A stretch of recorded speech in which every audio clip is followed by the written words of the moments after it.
नमस्कार, राष्ट्रबोध से मैं पवन केसवानी।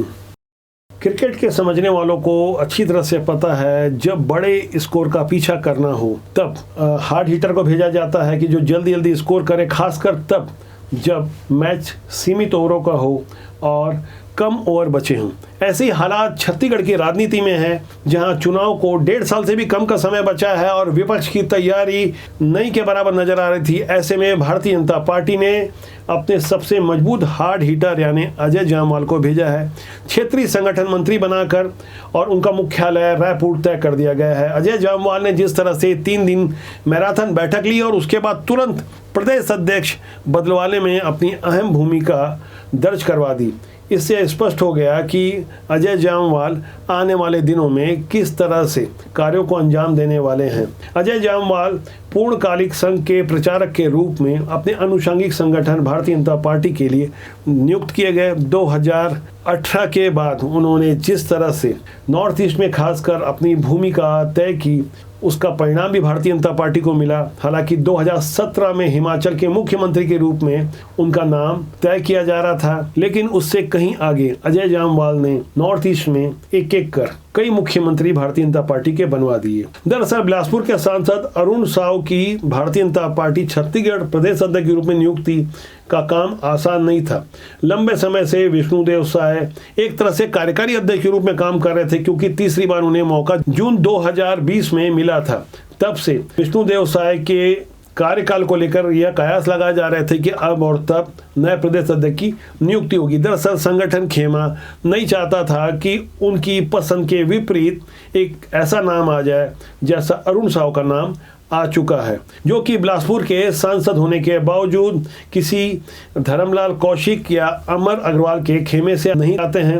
संघ की पृष्ठभूमि से रहे, विभिन्न दायित्वों में रहे, कोर कमेटी के सदस्य हैं। उनका नाम बहुत पहले तय हो गया था। 12 जून के अपने एपिसोड में हमने इसे स्पष्ट भी किया था कि एक साहू समाज के सांसद को नया प्रदेश अध्यक्ष बनाया जा रहा है। तब हमसे भारतीय जनता पार्टी के अलावा कई राजनीतिक समीक्षकों ने संपर्क किया था और हमारी उस जानकारी पर हैरानी प्रकट की थी, लेकिन उस जानकारी पर अब मुहर लग चुकी है। भारतीय जनता पार्टी ने पूरे 21 साल बाद साहू समाज का अध्यक्ष बनाकर अपनी रणनीति की शुरुआत कर दी है कि आगे किस तरह से जातिगत आधार पर भारतीय जनता पार्टी राजनीति करने वाली है। सोशल इंजीनियरिंग का फार्मूला किस तरह से चला जाएगा, इसे लेकर लंबी बैठकें होती रही है।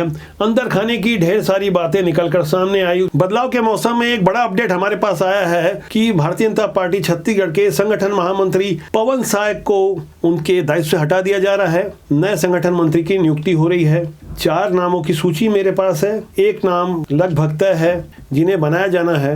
पवन साय जी की जब नियुक्ति हुई थी 2015 के बाद, जब उन्होंने काम देखना शुरू किया, 7 साल हो गए हैं। जब उनकी नियुक्ति हुई थी तब एक नाम जो उस वक्त चला था वो नाम अभी भी चल रहा है। किसी अखबार में उस नाम का प्रकाशन हो गया था। उसके बाद संघ के उस बड़े पदाधिकारी को संगठन का महामंत्री नहीं बनाया गया। यही कारण है कि हम भारतीय जनता पार्टी की उस अंदरूनी गतिविधि और राजनीति पर कोई हस्तक्षेप नहीं कर रहे हैं। गोपनीयता की अपनी मर्यादा होती है। हम अंदर खाने की जानकारी नाम बताकर एक्सपोज नहीं कर रहे हैं, लेकिन यह बड़ा अपडेट दे रहे हैं कि भारतीय जनता पार्टी के संगठन महामंत्री, जो कि संगठन के की पर्सन माने जाते हैं, उन्हें हटाया जा रहा है। जमीनी कार्यकर्ता लंबे समय से पवन साय के काम से नाखुश थे, क्योंकि वो मौजूदा संगठन के साथ उस तरह हम कदम थे जिन वजहों से भारतीय जनता पार्टी विधानसभा में बुरी तरह से हार गई। खैर, यह तो आने वाला वक्त बताएगा। नामों पर मुहर बहुत जल्दी लगने जा रही है। यहाँ मैं आपको भाजपा के संगठन मंत्री के कार्यों के बारे में बता दूं। संगठन मंत्री दरअसल संघ से आए हुए या संघ के प्रचारक होते हैं, जो कि अपने अनुषंगिक संगठनों के लिए पूर्णकालिक कार्यकर्ता के रूप में भेजे जाते हैं। उनका अपना गृहस्थ जीवन नहीं होता। वे संगठन की विचारधारा के प्रति प्रतिबद्ध होते हैं। उनका कोई अपना स्वार्थ नहीं होता। ऐसे पूर्णकालिक प्रचारक जो अपना पूरा समय संगठन के लिए देते हैं।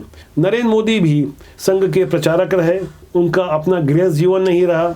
दशकों तक संगठन के लिए काम करने के बाद वे गुजरात के मुख्यमंत्री बनाए गए। अटल बिहारी वाजपेयी भी संघ के प्रचारक के रूप में काम करते रहे। कुशाभाऊ ठाकरे भी इसी तरह काम करते रहे। तमाम ऐसे नाम हैं जो कि पूर्णकालिक कार्यकर्ता के रूप में काम करते रहे। भारतीय जनता पार्टी छत्तीसगढ़ के लिए भी कोई बड़ा मन बना चुकी है। ऐसे नए नाम को सामने लाने की तैयारी हो चुकी है, जिससे हैरानी होगी राजनीतिक पंडितों को। बहुत जल्दी हम उस नाम का भी खुलासा करेंगे, जैसा हमने 12 जून को बता दिया था कि किसी साहू सांसद को छत्तीसगढ़ का नया प्रदेश अध्यक्ष बनाया जाएगा। आने वाली 22 और 23 तारीख को भारतीय जनता पार्टी के राष्ट्रीय अध्यक्ष जेपी नड्डा का छत्तीसगढ़ आगमन होगा और उससे पहले 17 से 27 अगस्त के बीच कभी भी जब अमित शाह का छत्तीसगढ़ कार्यक्रम होगा आने का, उसे लेकर रणनीति कैसे होने वाली है, किनसे मुलाकात करवाई जाएगी, समाज के कौन प्रमुखों को किस तरह से महत्व दिया जाएगा। हालांकि 15 अगस्त को आज़ादी का 75वां साल है।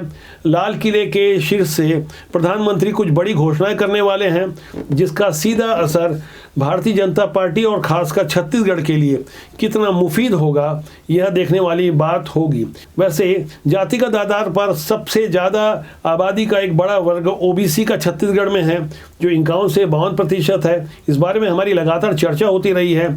आदिवासी जो 31% है और अनुसूचित जाति वर्ग के लोग जो 11% है। इन 3 बड़े वर्गों को ध्यान में रखते हुए भारतीय जनता पार्टी ने कुछ बड़े प्लान किए हैं, कुछ बड़े मास्टर प्लान खेले जा रहे हैं, जिसे लेकर तैयारियां जो पहले से चल रही थी अब उसे जमीन या धरातल पर लाने की तैयारी हो चुकी है। इस पर मौजूदा सत्ताधारी कांग्रेस की भी नजर बनी हुई है। हालांकि कांग्रेस की ओर से भी विधानसभा चुनाव की तैयारियों को लेकर अपनी नई नई रणनीतियों को जमीन पर उतारने का काम शुरू किया जा चुका है। कुछ बड़ी घोषणाओं की तैयारियां हो चुकी है। जिस तरह से 2018 में गंगा जल हाथ में लेकर कांग्रेस की ओर से अपना घोषणा पत्र प्रस्तुत किया गया था, उसमें कुछ प्रमुख वादे किए गए थे, जैसे शराबबंदी का वादा। यह भी अगर उस जैसे कई वादों को पूरा करने की अगर घोषणा हो जाए और चौंकाने वाले कुछ बड़े निर्णय लिए जाएं, तो उस पर भी राजनीतिक पंडितों को कोई हैरानी नहीं होगी, क्योंकि चुनाव हर हाल में जीतना चाहेगी कांग्रेस। पूरे भारत में कांग्रेस सबसे ज़्यादा मजबूत छत्तीसगढ़ में ही है। इन सारी बातों को ध्यान में रखते हुए भारतीय जनता पार्टी का केंद्रीय नेतृत्व और कांग्रेस के रणनीतिकार दोनों ही अपने अपने स्तर पर काम कर रहे हैं। भूपेश बघेल का एक बहुत बड़ा चेहरा जैसे उभर कर सामने आया है। मूल छत्तीसगढ़िया संस्कृति और यहाँ की राजनीति के हिसाब से जिस तरह से खुद को उन्होंने प्रस्तुत करने की कोशिश की है, उसे ध्यान में रखते हुए भारतीय जनता पार्टी की कोशिश होगी कि 2023 का चुनाव भारतीय जनता पार्टी विरुद्ध कांग्रेस हो, जबकि मौजूदा समय में भूपेश बघेल वर्सेस भारतीय जनता पार्टी की लड़ाई नजर आ रही है।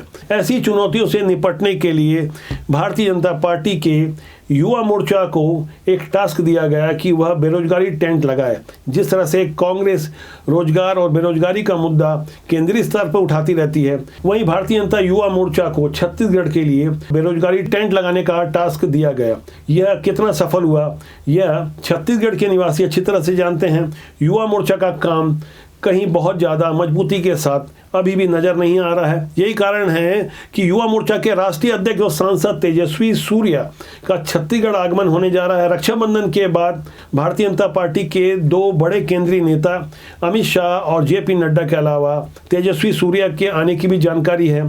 तारीखें भले आधिकारिक रूप से घोषित नहीं की गई है, लेकिन छत्तीसगढ़ भाजपा कार्यालय की ओर से इन नेताओं के आगमन को लेकर अपने स्तर पर तैयारियां शुरू कर दी गई है। वैसे उससे पहले अजय जामवाल जो लगातार भारतीय जनता पार्टी के कार्यकर्ताओं से मिलते रहेंगे, क्योंकि रायपुर ही उनका मुख्यालय होगा। सांसदों की एक बैठक में उन्होंने जो बातें कही उस पर आपको गौर करना चाहिए। उन्होंने कहा कि मेरे पेट में बहुत गहराई है, यानी मुझे आप जो कुछ भी कहोगे सब मैं पचा जाऊंगा। सारी बातें सुनने के लिए आया हूं, मैं हमेशा उपलब्ध रहूंगा। मुझसे कोई भी कभी भी मुलाकात कर सकता है। मैं बातचीत के लिए और उनकी बातों को समझने के लिए उपलब्ध रहूंगा। जब इस तरह से ऑफर दिए जाएं तो जाहिर तौर पर जमीनी कार्यकर्ताओं में उत्साह आएगा। यह संदेश भिजवा दिया गया है कि अब वो सब नहीं चलेगा जो 3.5 साल होता रहा, यानी तू डाल डाल मैं पात पात, न खुद करेंगे न दूसरों को करने देंगे। कम समय में किस तरह से बड़े स्कोर का पीछा करते हुए तेजी से बैटिंग की जाती है, इस पर हमारी नज़र बनी रहेगी। खासकर भारतीय जनता पार्टी की अंदर खाने की बातें जो हम तक लगातार आ रही है। यदि आप चाहते हैं कि राजनीति में शुचिता कायम रहे, स्वस्थ प्रशासन के लिए साफ सुथरे और काम करने वाले ऊर्जावान लोगों को महत्व मिले, तो आप कृपया राष्ट्रबोध को सब्सक्राइब करें और कमेंट बॉक्स में जाके अपने मार्गदर्शन स्वरूप कुछ बातें लिखेंगे, तब हम उसे संजीवनी के रूप में आत्मसात कर पाएंगे, कुछ बेहतर प्रस्तुति देते रहेंगे। नमस्कार।